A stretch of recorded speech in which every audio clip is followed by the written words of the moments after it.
వ్యాసాయ విష్ణురూపాయ వ్యాసరూపాయ విష్ణవే నమో వై బ్రహ్మనిధయే వాసిష్ఠాయ నమో నమః. ఈరోజు మనం గురు పూర్ణిమ. ఈ గురు పూర్ణిమ రోజు టెక్సాస్ డాలాస్ కార్యసిద్ధి హనుమాన్ ఆలయంలో గురు పూర్ణిమను మన భక్తులంతా జరుపుకుంటున్నారు. మీరు చూస్తుండేటువంటి హనుమంతుడు కార్యసిద్ధి హనుమంతుడు, మరగత ఆంజనేయ స్వామి. చాలా అద్భుతమైనటువంటి ఈ ఆలయం అమెరికాలోనే చాలా ప్రసిద్ధిగా ఉండేటువంటి ఆలయం కార్యసిద్ధి హనుమంతుడు. హనుమాన్ ఆలయాలు దండుకున్నాయి, కానీ దీనికి విశేషమైనటికి ప్రాధాన్యత కల్పించారు. ఈరోజు గురు పూర్ణిమ రోజు గురు పరంపర మనం జ్ఞాపకం చేసుకోవటం. గురువు చాలా ముఖ్యమైనటువంటి దేవత అని భీష్ముడు ధర్మరాజుడికి చెప్పినటువంటి మాటల్లో గురుతత్వాన్ని బాగా బోధించారు. గురువు చాలా అవసరం. ఒక అక్షరం బోధించిన వారు కూడా గురువే అవుతారు. అందుకని ఈ ప్రపంచంలో వృత్తి ధర్మాన్ని బోధించిన వారు గురువే, కానీ దీంట్లో అత్యద్భుతమైనటువంటి ఆధ్యాత్మ ధర్మాన్ని బోధించి ముక్తి మార్గాన్ని చూపించి సద్గతిని ప్రసాదించేటువంటి వాడే గురువు అని గురుగీతలో మనకు బోధించింది. ఇంకా గురుతత్వాన్ని మీరు తెలుసుకోవాలంటే గురుగీతను మీరు పఠించండి. గురుగీతను చదివితే దాని అర్థం తెలుసుకుంటే శివుడు పార్వతీదేవికి బోధించినటువంటి గురుతత్వ విచారం చాలా అద్భుతమైనటువంటి గ్రంథం.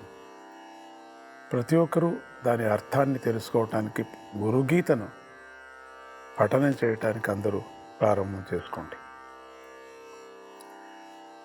తల్లి, తండ్రి, గురువు, ఇది దేవతలు అంటున్నాం మనం.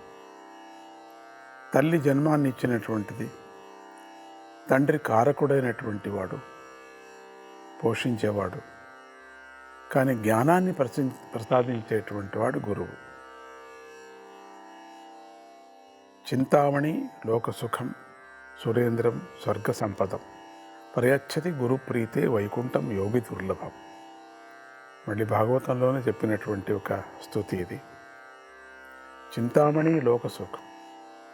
ఒకవేళ ఒక చింతామణి దొరికితే, లేక అత్యంత బుద్ధిమంతుడైనటువంటి బుద్ధిని ఒక చింతామణిగా చేసుకొని ఆ బుద్ధితో సర్వస్వాన్ని సంపాదన చేస్తాడు. దాన్ని చింతామణి అని అనవచ్చు. ఒకవేళ నిజమైనటువంటి చింతామణి దొరికితే లోకసుఖం, లోకంలో సుఖంగా ఉండవచ్చు. ఇక స్వర్గ సంపదం అంటే ఇంద్ర పదవినే స్వర్గ సంపద అని చెప్తున్నాం. ఒకవేళ ఇంద్ర పదవి దొరికితే స్వర్గ సంపదం దొరుకుతుంది అంతే. అట్లనే గురువుని మనం పూజించి గురువు ప్రీతి అయితే వైకుంఠం యోగి దుర్లభం. గురు ప్రీతితో మనం ఆ గురువు యొక్క కృపకు పాత్రులయ్యామంటే మనం ఏదైనా సాధించవచ్చు. అటువంటి పరంపర గురు పూర్ణిమ రోజు పూర్ణమైనటువంటి చంద్రుడితో, పూర్ణచంద్రుడు గురువు, సమస్తము తెలిసినటువంటి గురువు. కానీ చాలా కష్టము గురువుని కనిపెట్టడం. ఈ రోజుల్లో అందరూ గురువులు అంటున్నారు, నిజమే.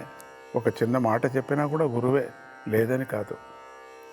కానీ మన ఆత్మ ఉద్ధరణ చేసేటువంటి గురువు, ముక్తిని చూపించేటువంటి గురువు తల్లి తండ్రి కన్నా పెద్దవారు అని చెప్పారు.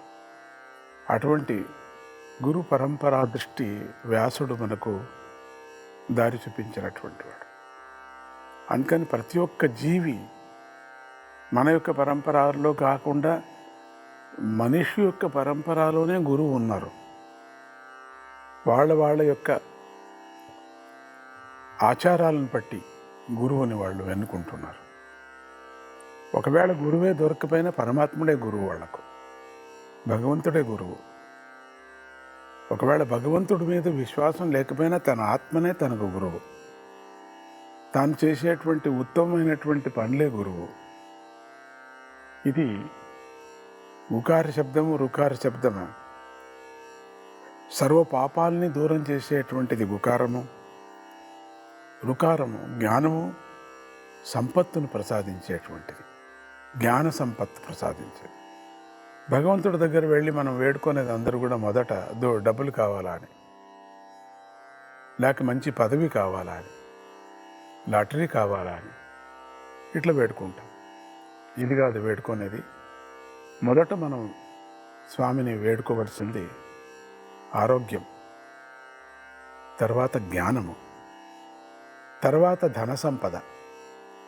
ఒకదాని తర్వాత ఒకటి వెళ్ళాలి. కానీ ప్రారంభంలోనే దేవుడి దగ్గరికి వెళ్ళేది మనం అంతా కూడా నాకు డబ్బులు ఇవ్వండి అని అడగకూడదు. మనం డబ్బులతో మనం ఏమైనా చేయగలం అనేటువంటిది ఉంది మనకు. అది కాదు. మనకు జ్ఞానం కలగాల, భగవంతుడి యొక్క శక్తి కలగాల మనకు, వాడు ఇవ్వాలి మనకు. అందుకని గురువు మాట్లాడేటువంటి గురువు చాలా కష్టం. గురువుని అర్థం చేసుకోవటం కష్టం, చాలా కష్టం. మన అజ్ఞానాన్ని దూరం చేసేటువంటి వాడి గురువు.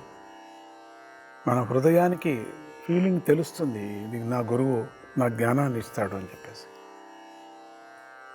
గురువు చిత్తాన్ని అపహరించేటువంటి గురువులు కావాలి మనకు, విత్తాన్ని కాదు. విత్తం అంటే ధనము.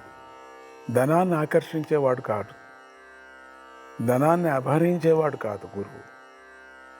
మన చిత్తాన్ని అపహరించేటువంటి వాడు గురువు.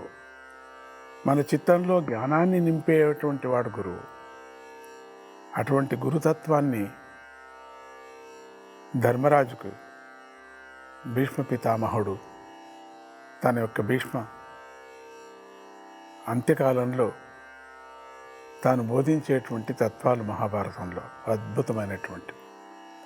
అటువంటి గురు పౌర్ణిమను మనమంతా కూడా ఎంత భాగ్యం. మనం డాలాస్లో కార్యసిద్ధి హనుమాన్ ఆలయంలో దత్తాత్రేయుడు శివుడి యొక్క సన్నిధిలో, గణపతి యొక్క సన్నిధిలో, దుర్గా పరమేశ్వరి యొక్క సన్నిధిలో, సుబ్రహ్మణ్య స్వామి యొక్క సన్నిధిలో మనం ఆచరించుకుంటున్నాం.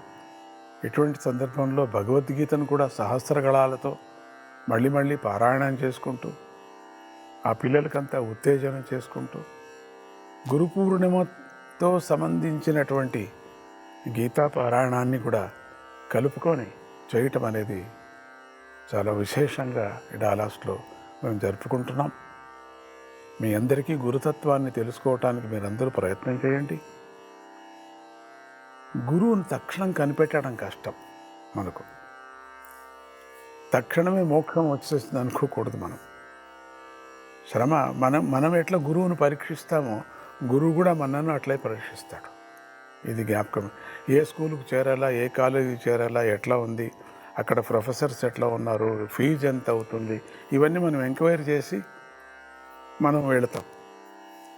ఏ కోర్స్ తీసుకోవాలని కోర్స్ తీసుకోవటానికి ఒక కోచింగ్ పెట్టుకుంటున్నాం. దానికే ఒక కోచింగ్. నీ బుద్ధి నీకు ఒక టెస్ట్ పెట్టి దీంట్లో నీకు ఏ బుద్ధి ఎట్లా ఉంది దాంట్లో అనుసరించి ఇటువంటి కోర్స్ తీసుకోనేటువంటి సర్టిఫికెట్ ఇచ్చేటువంటి ఒక కోర్స్ పెట్టేటువంటి ఇన్స్టిట్యూట్స్లో దండుకున్నాయి. చూసారా? కేవలం నీకేం కావాలా అనటానికే ఒక కోర్సు. అట్లనే గురువుని మనం పరీక్ష చేస్తాం. అది చేయకూడదు, కానీ చేయటంలో తప్పేం లేదు. అది మనం గ్యారెంటీ కావాలి కదా. మనకు కూడా అజ్ఞానాన్ని దూరం చూస్తూనే తెలుస్తుంది మనకు. అసలు దర్శనంలోనే అర్థమైపోతుంది మనకు. అందుకని అటువంటి గురువుని అందరూ నమ్మండి. ఆ గురువే పరబ్రహ్మ, గురువే మహావిష్ణువు, గురువే శివుడు అని అంటూ గురు బ్రహ్మ, గురు విష్ణు, గురుదేవో మహేశ్వర అంటూ దత్తాత్రేయుడిని మనమంతా తలుచుకుంటూ మీకు, మీ పిల్లలకు, మీ దేశంలో ఉండేటువంటి ప్రతి ప్రజకు కూడా స్వామి అనుగ్రహించునుగాక. జై గురుదత్త, శ్రీ గురుదత్త.